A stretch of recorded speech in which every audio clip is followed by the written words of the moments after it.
So Aztec Minerals, were traded on the OTCQB, AZZTF, AZT on the venture, focused on 2 projects, and we're currently drilling at our project in Arizona. I will be making some forward-looking statements, so please be cautioned of that. So we do have 2 projects. However, our current focus is in Arizona at the Tombstone Silver District. We own a 77.7% interest in this joint venture, which we control and our partners contribute to. This project is largely on private patented mining claims. We don't have the Fraser Institute stats in front of us, but rest assured Arizona ranks very highly, especially if you're on private land. This only leaves one level of permitting, which is with the state.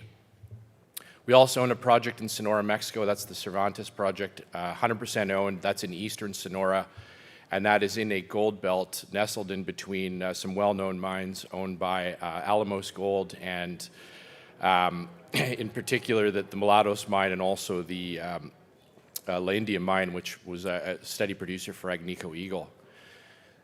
As we're focused on Tombstone, last time Chen hosted us here was about a year ago. We were focusing on building a new geologic model, which we accomplished over the first half of 2024, and then set out to finance and drill test it over the second half of 2024.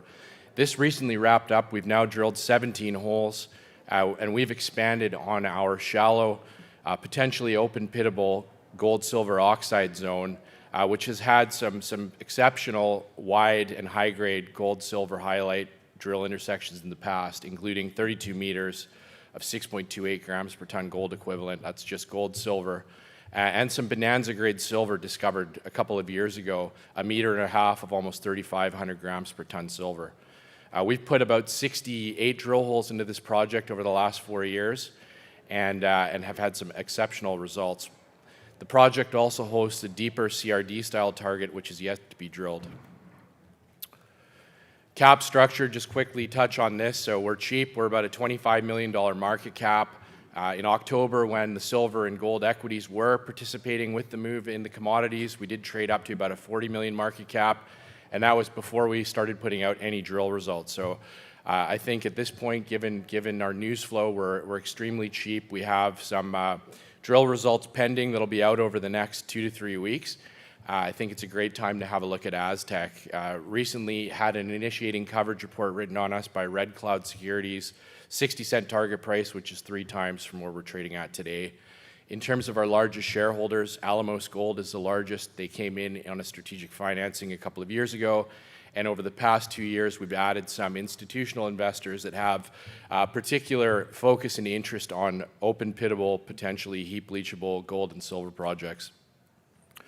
2 projects where they sit on the map. So we're in southeastern Arizona at Tombstone, and also on the same map slide, you can see our Cervantes project where it's located. So they're about a 6-7 hour drive between each other. We maintain a base of operations out of both Arizona and Hermosillo.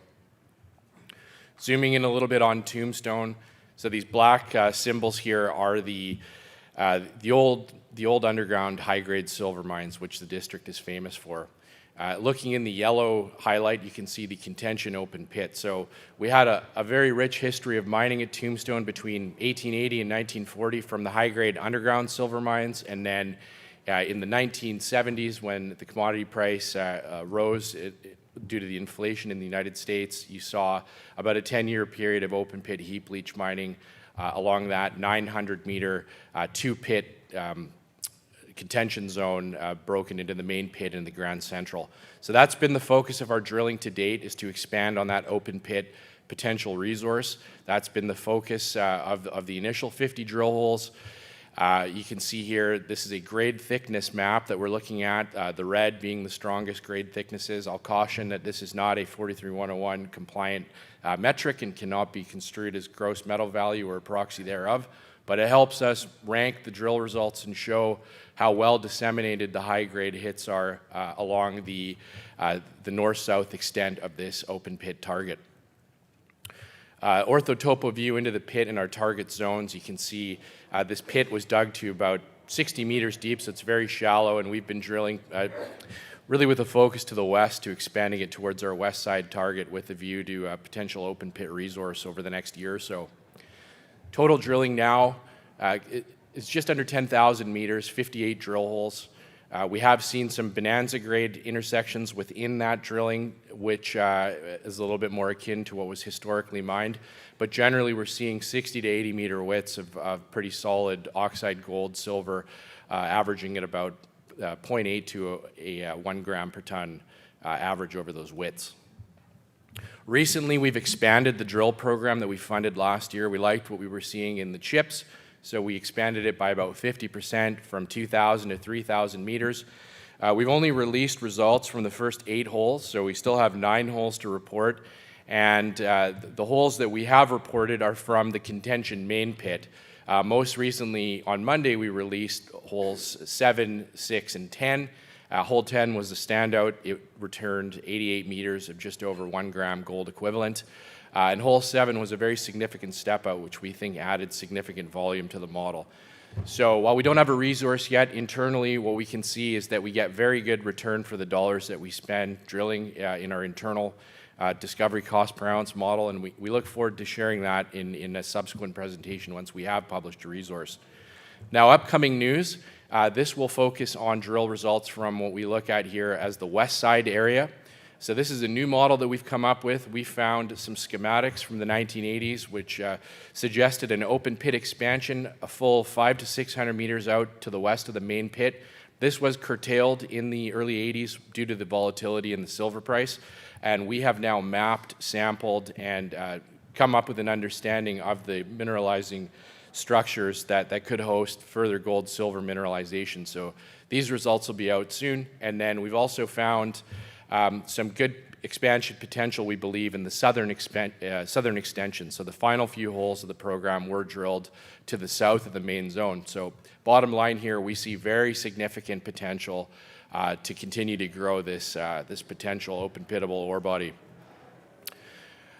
Limited time here, so I do want to throw in the blue sky potential. So this is an example of what can happen if you hit on a CRD target, and this is the famous story of Arizona Mining, which was just under a $2 billion takeout in 2018. They drilled deep below the Hermosa Silver District. This is the nearest past producing silver district to us in Arizona. We have a similar geologic setting, and we do have, similar to what Hermosa had in Arizona Mining, which was some deep intersections that suggested the possibility of finding more semi-massive to massive sulfide material. So there's only ever been one deep drill hole drilled at Tombstone. Underneath the north end of our pit, you can see there's, in hole T8, 7 meters, 9.1% lead zinc, 0.6 copper, and just over an ounce of silver. That was drilled at 650 meters deep, which is about half the depth of Taylor Hermosa's discovery hole. So I'll just show you on the map quickly where it is. It's right under the north end of the pit there where it says deep polymetallic CRD mineralization. What we've found and followed up with is deep geophysics, and we can see that a full 500 to 600 meters south of that, there's a very strong conductive body at about the same depth of that CRD intersection historically at the north end of the pit. So we do plan to drill this over the coming year, subject to market conditions and results of the upcoming program. This could be a very, very exciting potential blue sky for the project. So in summary on the Tombstone project, it's a very attractive property, privately owned. We control the joint venture.